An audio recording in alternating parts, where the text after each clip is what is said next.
For our main topic this week here on Mastering Dungeons, we are going to continue our look at Greyhawk, the setting that launched it all, and the setting that will be shown, previewed, examined in the Dungeon Master's Guide 2024. So what Teos and I are doing is taking a look at Greyhawk as a setting, both to highlight what's in it, but also to talk about world building for role-playing games in general, to sort of evaluate what it takes to build a world that is both exciting, enticing, and useful to game masters to present to their players. Yeah, and one of the lenses I want to look at, because it's in my mind as a fan of Greyhawk, is to think through, okay, what do I want to be to see in the 2024 DMG for Greyhawk? How can that, all of the history of Greyhawk, this rich history, come through and be of utility, right? And then when I see it, will I feel that way, like that was achieved, right? I'm curious about that. And I know a lot of our listeners, we hear this on Discord a lot, have the question of, why Greyhawk? Why not just the Forgotten Realms that I know so well, or some other setting that I like? You know, what is it that's special? And then we have a lot of returning fans who are Greyhawk fans who are like, yes, you're talking about Greyhawk. Please tell the world how wonderful this is. And so there's that task as well of, you know, what is it that makes this a neat place to adventure? And to go into Teos and my relationship with Greyhawk, we sort of came into D&D as designers with Greyhawk as the world in which we could actually play through the Living Greyhawk organized play living campaign setting. So we have experience with it both as players and as people who got to design within that world, which gives you a different lens through which to look at things. As well as home play, right? Like, I mean, crafting or playing both the old classic adventures and crafting our own stories in the world of Greyhawk, and then having to do it for the audience of organized play. All of that was very helpful to us. Yeah. Yep. So we're going to first talk about Chapter 2 and Chapter 3, which is the Folk of the Phoneus, and Chapter 3 is the Path of History. So it gives sort of an overview of the people that live there, and then it's the really generic basics of its history. Chapter 4 then gives us a gazetteer, which delves deeply into each region.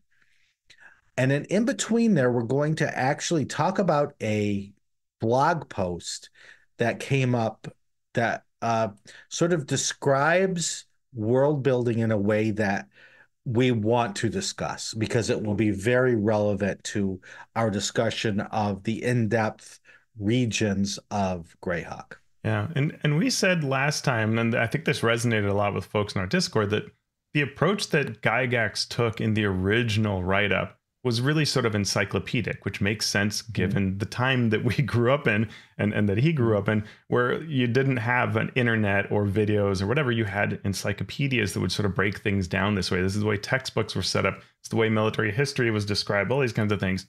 And so it takes that kind of approach, which we see still today in a lot of setting books, this kind of idea. And the original box set that a lot of people really cherished had two books to it. And one was this geography collection book of these sort of encyclopedic parts of the world. And so it is a lot of the page count is this.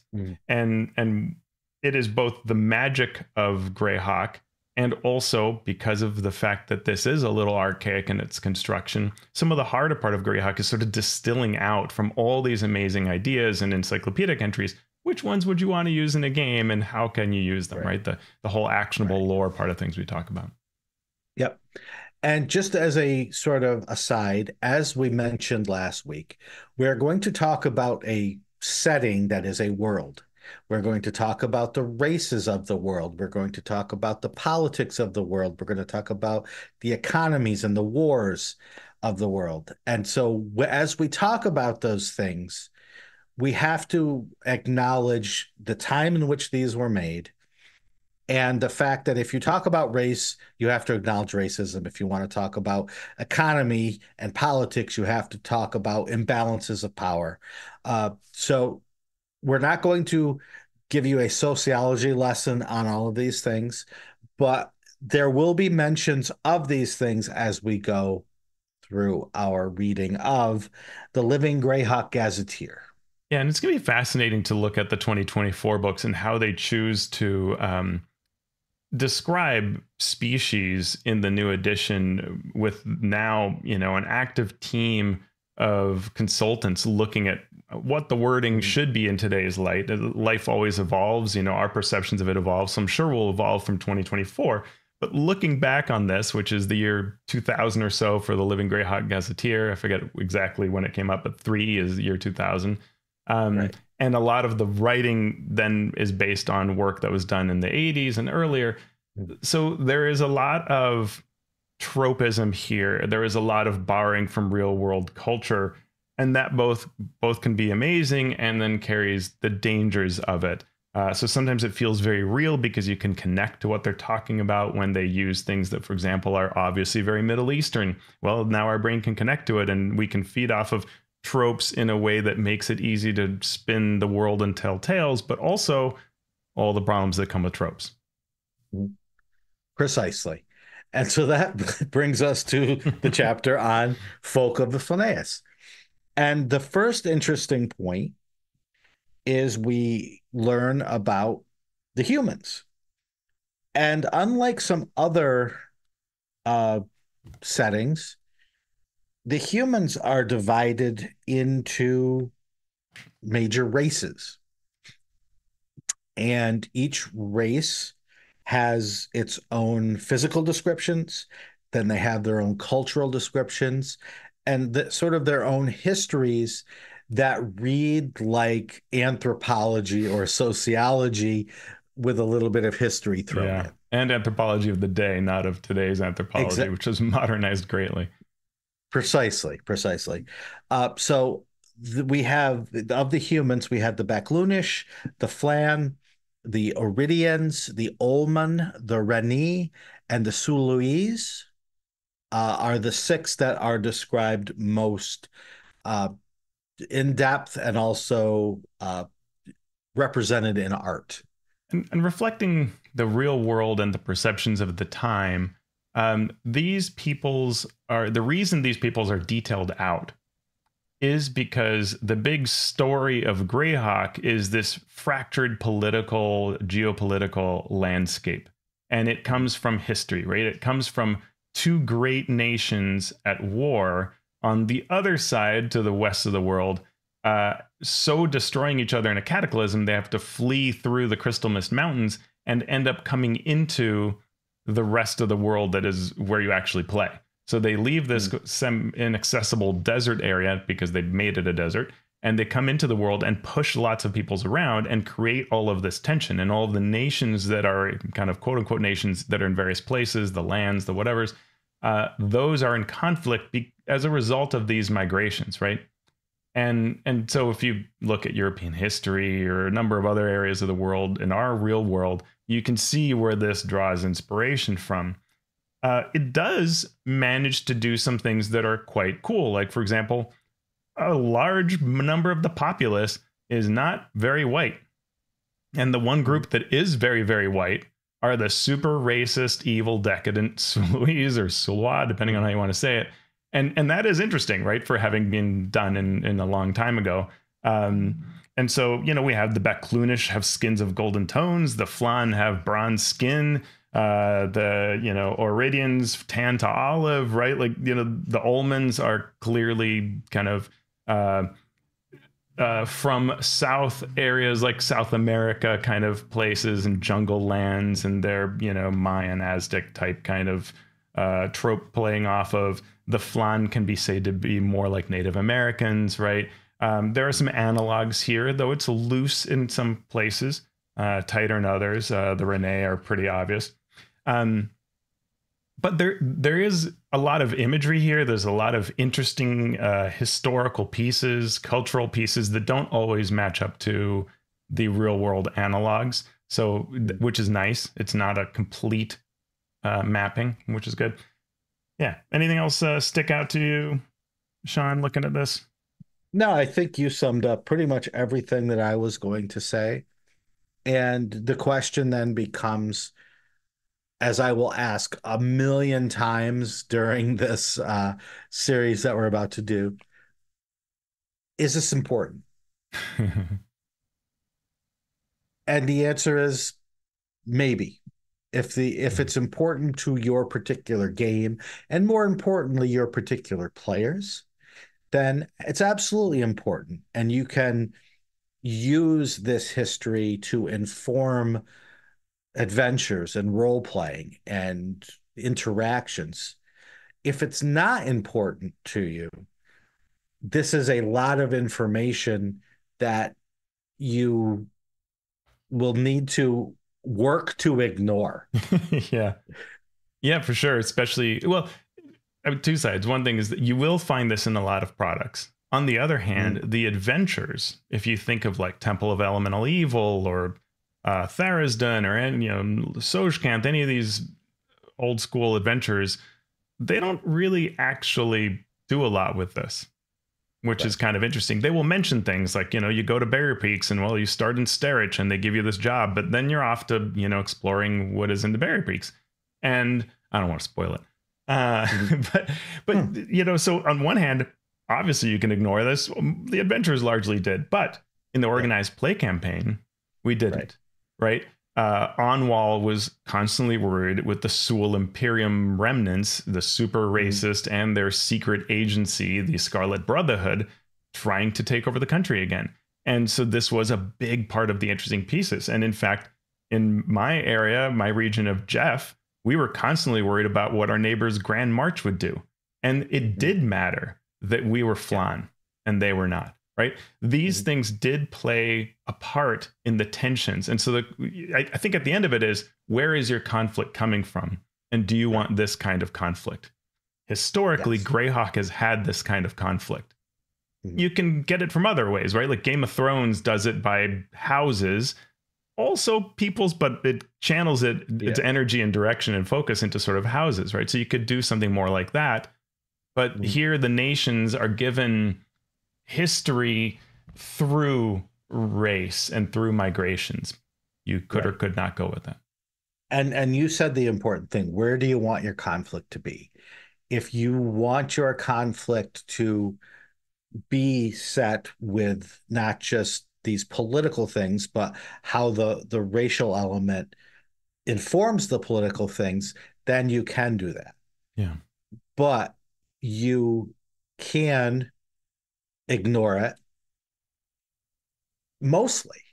And that illustrates the danger of being too hyper specific and too detailed with this sort of thing, is pulling those threads out can be more difficult than people say. People say, well, just put it in and I'll ignore it if I don't want it. Except it becomes harder and harder to ignore the more entrenched and meshed you make it. And when you validate things, right? So if you say that a Sul assassin took out a certain person, why? Because this racial stuff that keeps going. The Oridians attacked the Baklunish here. Why? Is it just because Oridians versus Baklunish, because that's how it goes? Or was there something deeper, right? Generally, there is something deeper in these historical accounts, but not always. And that's a thing that, and I guess I would go back and I don't know if you have an answer for this. I don't yet, though I probably could arrive at one if I had thought about this before the show, which is, would you just jettison this all? My answer is personally yes. On the level that Living Greyhawk was, it would be impossible to, for the reasons I talked about earlier. It's so enmeshed in the setting. And the player base at that point is large enough that you are going to have a vocal, maybe minority, but definitely vocal group that wants to play out this Yeah. idea that Right. we're from Keoland and we are Sewell and Iridian. We have intermarried, we have come together as a kingdom from way back when to put aside differences, Mm-hmm. but there's also that underlying tension. And those Right? few individuals that have kept themselves quiet, waiting for the moment to strike within the kingdom of Keelan. And exactly. So at knowing the players who I normally play with, they would not need to get into this to have fun. mm-hmm, mm-hmm. And many of them, I think, would not want to get into it for the reasons that we've talked about. We deal with enough racism in our real world. We don't need it in our fantasy. That doesn't mean it can't be used to explore these ideas, of course. And what's more interesting to me then is the non-humans, because this being one of the first worlds, if not the first world, it pretty much plays out as you would expect for elves and dwarves and gnomes and halflings. Right? The elves, they live in the forest. They ignore current world events. Right. They turn their back on events that are happening. They're still mad that humans stole magic from them. Exactly. And the dwarves, they are miners and they live under the mountain. And right, the gnomes, they're just creepy little cabbage smelling whatever. And the halflings are the bucolic sort of go along to get along folks. And of course, then the hobgoblins and the orcs and the goblins and the gnolls and the kobolds, they are described throughout as vicious and evil and brutal and savage and all of those terms, which reflects the original game. And the sources from which the original game were drawn. Right. Yep. And that can be fine for some, and for others, you'll go, wait, what? I mean, can I not? Though, it's important to say, right? These are the archetypes from which everything came. And so when a setting like Eberron came out and said, well, these orcs are totally different, and people went, wow, that's so cool, right? It's not like that never happened in Greyhawk, but in Greyhawk, they were choosing to tell a specific story versus the world telling you, it can be any way you want. And the world here is kind of like Tolkienish, right? It's setting these kind of archetypes in place based on all the stories and the fairy tales that came before and based on Tolkien itself, and giving you that kind of typical take on everything, all the tropes. And so you will get that. There are, as Teos said, notable exceptions in certain areas, but for the most part, with this world, you are going to get that stereotypical, in the fantasy idea, stereotypical humans and human-like people good, monsters, monstrous type people bad. I also can't help but think of the context, even mechanically, of where this game was, right? This is a time, the setting is written at a time when like dwarves can't cast spells and hate magic, right? Because that's the trope that we're going with, right? And so just the conflict, for example, between elves and dwarves carries mechanical basis, right? It's so baked in, and so abandoning that is hard for anyone's brain when the game itself, through its mechanics, is telling you, right, like you can only be a cleric of so many levels because you're an orc or whatever. Like, you don't do that. This is not what you do. You can't, right? Literally can't in the rules. So therefore, you would object to someone who does. Right. You can't have them doing it in the world if your character can't do it. Right. I'm the hero here. I should be able to do the thing. Right. And so is there anything else you want to cover in the folk of the Phineas? Well, so maybe what I would do is that there's a part of here when it comes to it's stepping back, both this chapter and the previous kind of view, the talk of sort of the humans, when we ask how is Greyhawk different than places like the Forgotten Realms, one of them is with the way that the telling of the history and the positioning of all these groups creates conflict and opportunity deeper than many other settings do. True. And so, you know, Forgotten Realms has lots of conflict, and we can see it in the novels, especially sometimes in the adventures, but mostly in the novels, where there are nations at war with each other. But when you kind of read the setting book, look at the various pieces that we get, it's not like super tangible. And while there are groups that like the Zentarum or other groups that are sort of like causing trouble in various places, it's not like the level at which Greyhawk's going in. Greyhawk is right. a powder keg waiting to explode everywhere. And there are constant places where upheaval and disruptions happen. It feels actually a lot more like our world, right? When you look at places like Russia, or you look at the US and what it does, how it meddles, right? Any number of these, you look at these countries that are constantly, there's turmoil happening, right? That is the world of Greyhawk. Versus the Forgotten Realms, it can feel static. And therefore, like, there's less opportunity to it. Greyhawk has no shortage of this powder keg-like opportunity for storytelling because of the peoples that are involved and their dynamic peoples and nations and all of this tension. Yep. And that's why it was a great setting for an organized play campaign, because every single region had something going on that you could elaborate on. Not only that you could elaborate on and delve deeply into, but that was interesting, that was actionable, that you could get a group of heroes behind this idea and really make it its own setting, even within each region. Yeah, and care about it viscerally. One of the first convention I ever attended was for Living Greyhawk in the Jeff region. And I had no idea what I was going to expect. And I had played a lot of D&D at the time, but I was, you know, first time ever playing with just random people at a convention instead of like through a pegboard at a store. And I sit at this table, and the late Jim Lockhart ran it. And the story was that we were going into the Oitwood Forest to ask the elves to allow to log for our war effort.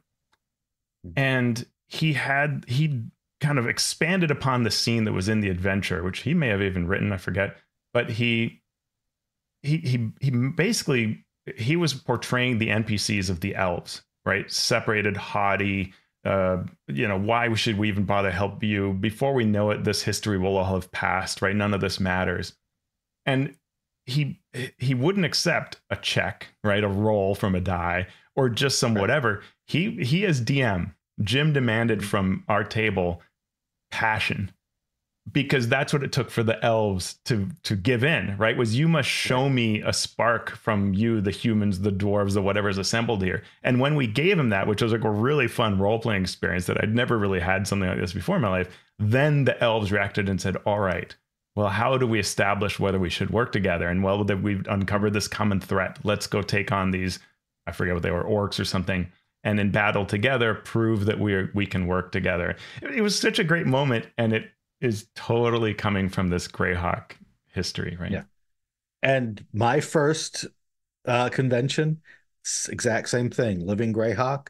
The adventure was called March Through Keoland. And it was the intro adventure to the regional adventures. And you literally marched through Keoland, and you went to the different areas on this journey, and you saw the different conflicts. But it wasn't described to you in a big, dry, encyclopedic tome.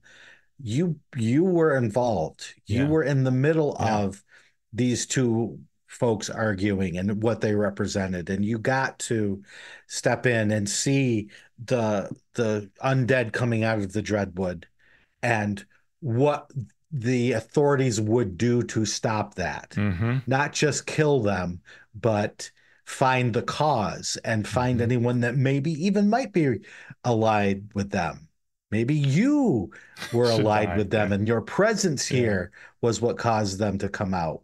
Can you prove that it wasn't? Right?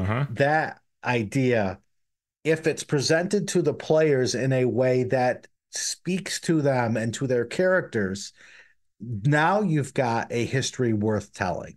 Yeah, it becomes very visceral to the player, and then that's the possibility. That's that great possibility that Greyhawk has. Yeah. Mhm.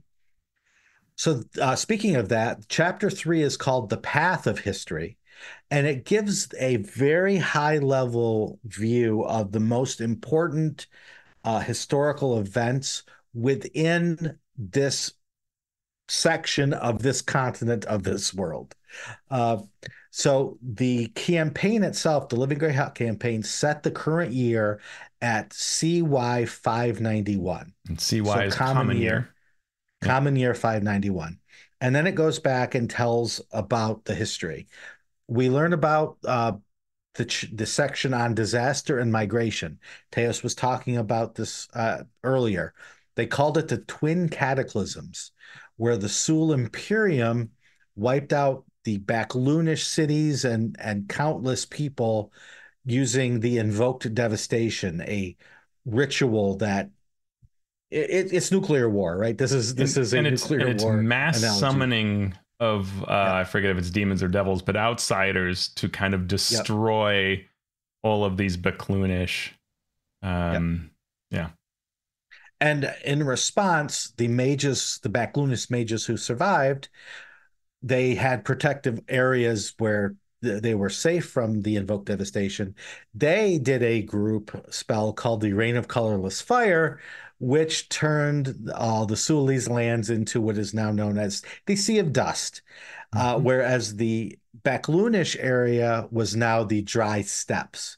So, in other words, just total obliteration, not just of the people, but of The land. the land itself, which means that no one could live there. So they had to migrate east. And in doing so, they crossed the Crystal Mist Mountains into this new part of their continent uh, known as Orc. Yeah, so then these migrations in the Sheldamar Valley, Sul and Iridian folks, as you said earlier, form a pact of mutual protection between these various powerful houses. And this is 80 years after the Twin Cataclysms. They lay the groundwork for the nation known as Keeland. And those efforts radiate outwards from there. In addition, a powerful Iridian group called the Airdi goes further east, sort of pushed by these folks who are coming out and some of the orcs and goblinoids that the Sul Imperium particularly had employed are also migrating, so pushes them first. And they established the Kingdom of Airdi, which covers most of the eastern Flyness, and this later becomes known as the Great Kingdom. Like most empires, the Great Kingdom both loses hold of parts of its holdings as time goes on and becomes decadent. Mm-hmm. Yep. And that decadence leads us to the next part of this history, which is the Ivids and Ayus. So the Ivids were the monarchs of the Great Kingdom. And after several, think of the Roman Empire, and you would go along and you would have some leaders who were normal leaders, right? They were probably ruthless, probably bloodthirsty, but hey, then you get to the Ivids who become aligned with fiends, doing all sorts of horrible things to keep control of their great kingdom. While they're doing this, in the north, a small minor warlord named Ayuz takes power, and it comes to be known later that Ayuz was not just a normal minor warlord, but a Cambion, Cambion. basically a son of a demon lord. Yep. And Ayuz begins to do more and more to gather power. We have war between Aridi and Nyrond. The Scarlet Brotherhood reveals itself, where there had always been these whispers of like, oh, the Sul have planted people amongst our courts. You know, there are spies here, they're agents waiting to strike. Well, they strike, and they do so Yep. several times. But this at a time, they strike often at times that creates a complete change in the balance of power and jeopardizes everything in Greyhawk. The agents of Vecna kill the Circle of Eight. This is detailed in an adventure where it actually happens at the beginning of it. Hmm. Vecna lives. And which is interesting to say, like, this is our first mention of Vecna. Well, Vecna actually is a historical footnote until Hmm. this adventure really comes out. And a lot of it was, just the design of this eye and hand artifact. And then people go back in and add stories as to who was Vecna. In fact, it's not even entirely clear in the history where Vecna's empire was. That's how long ago it happened. Hmm. But Vecna has a resurgence and kills the Circle of Eight. They are brought back to life in the events of the adventure. Spoiler. But Hmm. they are changed for having gone through this, and the membership changes somewhat. Um, Yep. and then we have the Greyhawk Wars. Yeah, so the Greyhawk Wars didn't actually take place in Greyhawk. They took place everywhere else. Uh, so there are several threads here, so bear with me. Uh, in 582, so just 9 years before the Living Greyhawk Gazetteer is Yeah. consolidated and the Living Greyhawk campaign launches, uh, a god named Vatoon appeared to his followers in the north. This had been predicted by legend that when this happens, a new empire will be born of these quote unquote barbarians of the north. Yeah, and then these have clear analogs to Nordic peoples, and so imagine like everybody gathering together, even though they were disparate and Yeah. fractured and conflict between each other. Well, the legend has come true. Vatun now calls for us to take become an empire of our own and take these lands from these people below us. Yeah. And the problem was, of course, that it wasn't really the god Batoon, it was Ayuz in disguise. And so Oops. there were wars there. Finally, Ayuz's forces were defeated, but by the time that happened, so much chaos had been spread that Ayuz was able to conquer a lot of territory uh, in the northern reaches of the Flanaeus. Yeah, and at the same time in the Great Kingdom, Ivid V uses the chaos to do some warring of his own, which is often happening. The Great Kingdom is trying to like retake lands or punish those who have broken off or any number of things like that. And of course, because they become, you know, fiend aligned, these Yeah, nations that are opposing them are good nations, right? But the Great right. Kingdom, there's nobles versus nobles. They are attacking outsider lands and, in fact, fighting inside the Great Kingdom. Ivid is killed, and No, he or sorry, Ivid, Ivid yes, kills. kills and reanimates his generals and nobles so that they will serve him without question. So that's his solution to sort of, the people objecting internally is, well, I will kill you all and resurrect you. And now my undead servants, you will follow me. He himself is assassinated, and then he gets raised as Ivid the Undying, which was famous because it was an adventure that was supposed to come out and was not released due to the various history of TSR falling apart. Yeah. But then it was released for free as a supplement because it never actually became a product. Yep. And at the same time, Turish Mach unites the non-humans of an area called the Pamarge, and he does some warring of his own, you know, going off and warring with some other lands. So pretty much every little bit of Lefanaeus is undergoing a war, and that doesn't even include the Scarlet Brotherhood, who fully comes to power by revealing all of its spy network infiltrating nobility and courts around the lands, particularly in the southwest region of the Lefanaeus, where they, with some non-human troops that they bring to bear, are starting to take over their own lands and causing the fall of other nations. As we used to So say in how Living does oh, Greyhawk, yeah, mocking Monty Python, nobody expects the Scarlet Brotherhood. right, because it was always if Red you Robe. had a blonde-haired, blue-eyed NPC, just shoot them in Living Greyhawk That is a because trope, but yes. yes, that is a trope. As a former blonde-haired, blue-eyed person, uh, just you basically just shoot me. Yeah. Uh, so all of this, or most of this, is brought to resolution on the day of great signing, or the day of the great signing, which takes place in the city of Greyhawk, where all of these warring forces, or all of the warring forces who want hostilities to end, go there and sign this pact, sort of a United Nations sort of thing, Right. where it's like, okay, we're going to sign this peace treaty. We're going to set the borders of all these disputed territories, and we're going to have peace from this point forward. And oh, on that same day, Rary and Robilar kill Tensor and Adaluk. Uh, And so we mentioned yeah, this 2 episodes ago when we covered the history of the setting itself, from right. the kind of company perspective and product line perspective. All of these big changes are tied to Gygax's loss of control, TSR's financial troubles, spinning out new products, and attempts to sort of revitalize Greyhawk as a setting and product line at times. And so there's a lot here that's dual. And that's not just the story happening, but there's a story behind the story of how the product came to be and results in these sort of changes, which often fans would object to. Like, I'm sorry, you did what to my beloved setting? And yeah. Mm-hmm. And so that leads to the recent recovery, according to the Living Greyhawk Gazetteer, where things calm down after the signing of this peace treaty, right? No, of course not. There is a civil war that begins in Nyrond.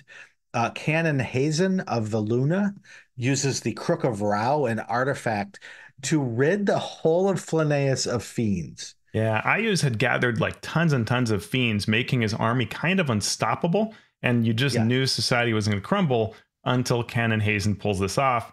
And so reputedly, all fiends are gone from the entire Flaness. Later, we get a little more reveal behind that, but not at the point where this book is. And all of this is kind of, I hopefully illustrates kind of the dynamic nature of the setting over time. And a lot of these interesting bits, right? Like the Crook of Rao, goes missing.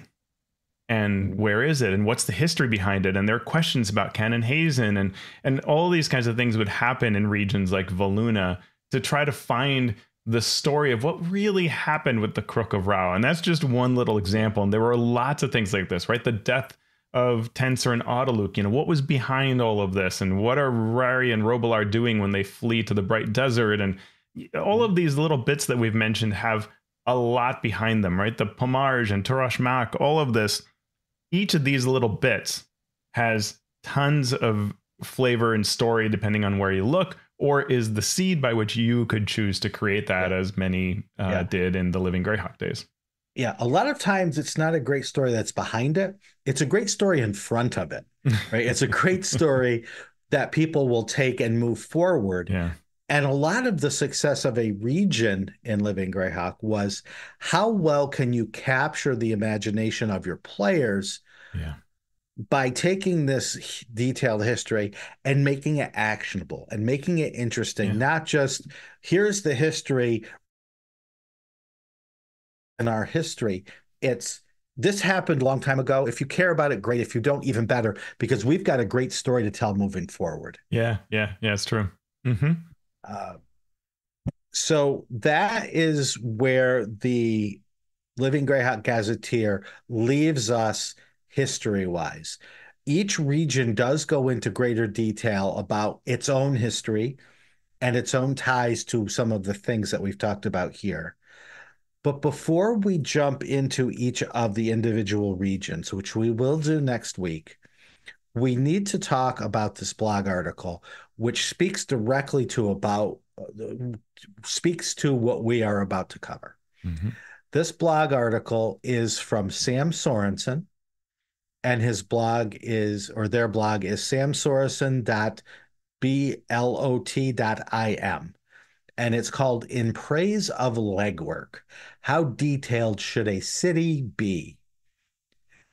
I am going to say this up front. Sam seems to be a very good writer, an excellent writer. This blog article makes excellent arguments. It's clearly written. There are points to illustrate each thing. Sam obviously knows what Sam is talking about. All of that said, I'm going to disagree on several counts, but Mhm. I want to state that up Yeah, yeah. front. Clearly, none of our commentary is disparaging. It's more our view or opinion or whatever. Yeah, totally. Exactly. So in praise of legwork, what is legwork? Legwork is what Sam calls fleshing out the details of a setting. In this point, a city. To use their words, a legwork is the long, slow, detailed, sometimes painful process of going through to figure out and then write down all the important details of everything that's supposed to exist in the imaginary world of the game.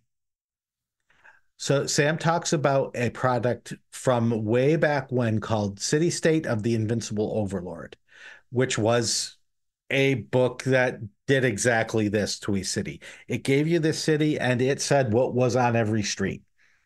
Right. It delved deep into the details of this city.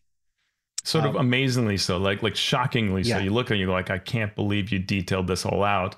And yeah. and Sam gives some examples, like the Blue Dolphin Inn has this person, and then it has the bartender detailed, and it has these little bits of like, here are who the customers are of this inn, and his trunk is trapped, and here's what's in it, and you can get snakes fried in bear fat, and then the smith that's in the back, here's stuff about that, and kind of a little combination of the stats of the person, but also these little quirky bits that maybe you can play off of. Mhm. Sam then compares this to John Harper's Blades in the Dark and its setting called the City of Adoskval, and shows how Blades in the Dark doesn't go into as much detail, but it still provides some good detail. And then people picked up on that and created a more detailed version of the city with more of this background information, more details. Uh, and then comes a couple of quotes that I want to focus in on. First quote: I come now to my sharper point. Legwork is so hard that sometimes it feels like RPG writers and designers aren't willing to do it at all. Mm. And I disagree with that statement in several ways. Uh, that legwork, creating those sorts of details, is not hard. It can be tedious. It can be time consuming, but for a true game designer, it is actually fairly easy to do that. What's hard is making those details actionable to a game master and by extension, the players. Right. And relevant to the play that is happening, that is expected to happen, or Mhm, flexible enough that it'll be relevant to any play. mhm. I'm working on 3 different projects and I'm doing world building for each. The level of detail of each project is not decided by the difficulty of the world building.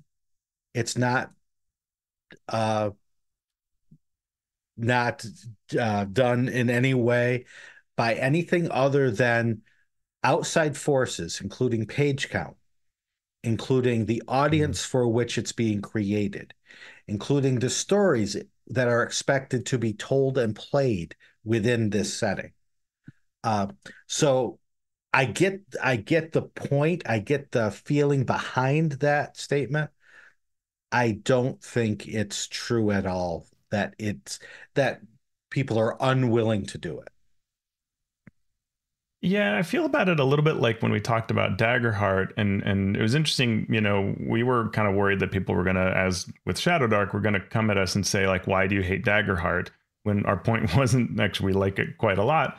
But our point was that a lot of what Daggerheart provided was with a real assumption about the type of player that the type of GM and the type of player the GM has at the table, and Mm. not a lot, not not everybody feels this way, and it's a good question as to how many people actually feel this way with what Daggerheart was trying to provide around this idea of, you're not preparing a story arc, you're just a session at a time adding to things. Some folks love that, not everybody. And so assuming for the whole RPG that, that can be actually quite scary for some players. And so, we heard from a lot of people who said to us, yeah, that's how this scares me, or this is not the kind of play I want. Similarly, I think that looking at like the example of what City State provides is useful for some, but for others, if I say to you, hey, you can order snake fried and bear fat, it's a nice detail to drop, fun. But does that launch play? Mm-hmm. Does it launch play that my trunk is poisoned? I mean, why are you stealing the trunk from the person who owns the Blue Dolphin Inn, right? Like, so these things may or may not work well for you. And I feel like a lot of times this sort of stuff, to me, it's happenstance. So actually, to me, these are a lot of words I probably won't use because they don't fit whatever it is that's currently going on. And I don't know why I'm in the Blue Dolphin Inn or the Smith in the back of it or any of this. And so to me, I kind of bounce off of City State and have whenever I've looked at it, because I don't know that the groups of players I'm with would really react to this and further it. Maybe if they were that kind of players, then, and if I enjoyed, then we could have a lot of fun based off of this. Yeah. What is hard though? What is hard is making a setting and encounters within the setting that can be strung together to make a fun adventure that game masters and players can use to create a wonderful story of their own. Yeah. That's difficult to do. And that goes to the next quote, which is from the blog. Here lies the key message, the axiom I want to impart. The more legwork the writer provides, the less GMs and players need to do themselves. And sometimes that's the case. Sometimes the more legwork the writer provides, the more the game masters and players need to do themselves to change those details to fit an adventure they want or encounters they need, or the more players need to remember, but they really don't care about. And that, I think I mentioned it in the first section of this show. It's never, you can never say one thing is totally true. Right. Is it best to have a detailed setting with no story that you need to add? Or is it better to have a wonderful story and a set of encounters with a setting that you can put in yourself? And you're going to get different answers to those things. But in my experience as a creator and as a consumer of those products, give me the encounters. I can fill in a setting, and I would prefer to fill in a setting rather than having a setting and me trying to make fun, engaging, exciting, interesting encounter after encounter after encounter with the setting that's been provided. Yeah, this is really interesting. I mean, like you, when I read this blog, I thought these are all really smart words. I really dig what's being said here. And in fact, we'll think, I love when I don't entirely agree with a blog post, but I'm like, I'm clipping and saving this one and thinking on it further. And then definitely this is that kind of blog. I found myself disagreeing that this is, what more products need to have. And this idea that all this, what Sam calls legwork, that removes the work I need to do. I think that's true for a very particular type of play, which isn't often there. But maybe I'm wrong, because, I think back to the fact that more than half of all GMs seem to just do homebrew rather than published adventures. And so if we look at it through that lens, you have a large audience that's looking at a setting book and saying, what can I do with it to just run my own stuff? And maybe some portion of those folks are saying, and I want to do it more on the fly and responsive to players than I want to do it scripted and with strong notes. But I don't know what those numbers are, right? I'd be curious. I've never seen anybody be able to crack what that kind of data looks like. It's hard enough to even know that more GMs are doing homebrew than not. But what kind of homebrew, I don't know. And whether they're better served than with this kind of legwork, I don't. I like you. You know, you and I are similar, I think, in this way that for when I'm doing, when I'm creating counters, when I'm purchasing products to use in my play, I can enjoy very open play, but I want story connected sort of seeds that I can play off of, right? So when I think about like when I ran the Blade Runner campaign recently, those Free League products have a lot of ability for the players to go one way or the other, and they may not go to all places, and things can jump ahead in the timeline based on what secrets they uncover. But in general, we're going to established locations on the map. You know, you're going to the hair salon, and here's what that person knows, and then you're going to the scene of the crime and the old hotel and the docks and the whatevers. And those places have information. You won't pick up all of it. You may not go to one, you have choice of where to go. So there's openness. Right. But the things there are relevant to the story at hand that you're playing off of. And setting wise, the setting doesn't provide you with this level of detail, right? The setting is much higher level, which sort of just districts and whatevers. And the adventures actually become sort of the examples of the types of adventures you can run and the types of things you can put in, which you could easily lift and put together. And in fact, the most recent offering talks about how we're creating with you seeds for adventures that you can put in with this kind of approach, right? Right. That to me is more what I'd expect, but I'd be curious how many folks want that. And I think the reason we're talking about all this, Shawn, is because in 2024, Greyhawk is going to have only but so much space that can possibly be devoted to it inside of what is already a packed 2014 DMG. And even if you do have some extra pages to it, but you have that larger font and more art, well, what do you say? And what do you say to further things? And I don't know that you can spare the space for these kinds of like City of the Invincible kind of factoids and bits, but also I don't know that it would be useful. Precisely. It's the right tool for the job, right? Books like the Invincible Overlord, there is a place for them. Does it serve the most people is what we're asking, because that's what the DMG is going to be doing, is serving the most people. So what level of detail are they going to go for? Yeah. What are they going to highlight? What are they going to leave out? And so as we go through each of the regions, we'll talk about what each of the regions specifically says, what information it has. Yeah. And we'll debate what in this is important. What in this, because you can't cram all this into the new 2024 Dungeon Master's Guide. Even the short regions have 4,000 or 5,000 words in this book. You can't do that.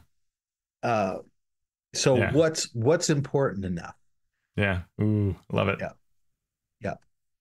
And the reason this is striking me right now is because I'm writing, rewriting, developing, designing adventure content and world content. And I'm seeing some places where it's done beautifully and some places where you're on an adventure, but all you have is setting. Yeah. And unless you give the game master the tools to do what they need to do, you are doing them a disservice with the product. So we will keep an eye on that as we go through further pages and chapters and content in the Living Greyhawk Gazetteer. Awesome. Look forward to it. And with that, we want to thank everyone out there who listens to this show, who watches us on YouTube, who listens via the podcast. We also want to thank specifically those people who support us via our Patreon. You are the masters of dungeons. You are the masters of realms. And you are the masters of the multiverse. And for those masters of the multiverse, like Keith Ammon of The Monsters Know What They're Doing, Lou Anders of Lazy Wolf Studios, Craig Bailey, David Bastiansen, Steve Bissonette, Merrick Blackman, Calvin Bridges Avalos, Evil John, Will Doyle, Andy Edmonds at nerdronomicon.com, The Mighty Jerd, James Fisher, Ben Heisler and Paige Lightman, Sean Hurst, Brian King, Jim Klingler, aka DM Prime Mover, Chad Lynch, Paul Mata, The Mathemagician, Eric Mengi, Trey McLemore, John Mickey, Sean Molly, Falcon Neal, Tom Nelson, creator of The Deck of Player Safety, Mike Olson, Mighty Zeus, Post Fiction RPG Audio, Robert Pasley, Vladimir Prenner from Croatia, Hugnus, I hope that's how you pronounce that, Chance Russo at Drago Russo, Ross Sandberg, Andy Shockney, Krishna Simone Say, Josh and Loanika of the Tabletop Journeys podcast, Jeremy Taluman from the D&D and TV podcast, Trace, Joe Tyler, Marcelo de Velasquez, the Valiant DM, James Walton, Graham Ward, Jason Ward from Accidental Cyclops Games, Javier Waziak, Chris Webster, and Walt Winfrey. Thank you for your support. You can become like one of these great masters by going to patreon.com/masteringdnd. If you can't do that, no problem. You can also help us out by going to YouTube and liking and subscribing and doing all that fancy stuff, or leave us a review on Apple Podcast or wherever you get your podcasts. Teos, where can we find your award-winning or Emmy any nominated stuff? Yeah, we will find out. Voting ended yesterday. We'll find out how we did. But either way, I'm happy. My blog is at alphastream.org, and from there you can get to my YouTube channel, where I actually have been taking my recent blog series on creating campaigns and started the first one of a video that goes through that kind of idea, talking through it. And it's getting a lot of hits. I'm kind of excited about that. So that's cool. Awesome. You can find me at Sean Merwin on all the socials. You can find the podcast at Mastering D&D on all those same socials. So we have carefully picked our way through Greyhawk's history. What should we do now? I'm going to change up the history by creating the Cobalt Brotherhood. And this is going to be a bunch of Sewell people who are against the establishment of tropes. Excellent. Excellent. Then I won't have to shoot every blonde-haired, blue-eyed person I meet. It's good. It's good. It's good work if you can get it. In game, right? Oh, totally in game. Whew.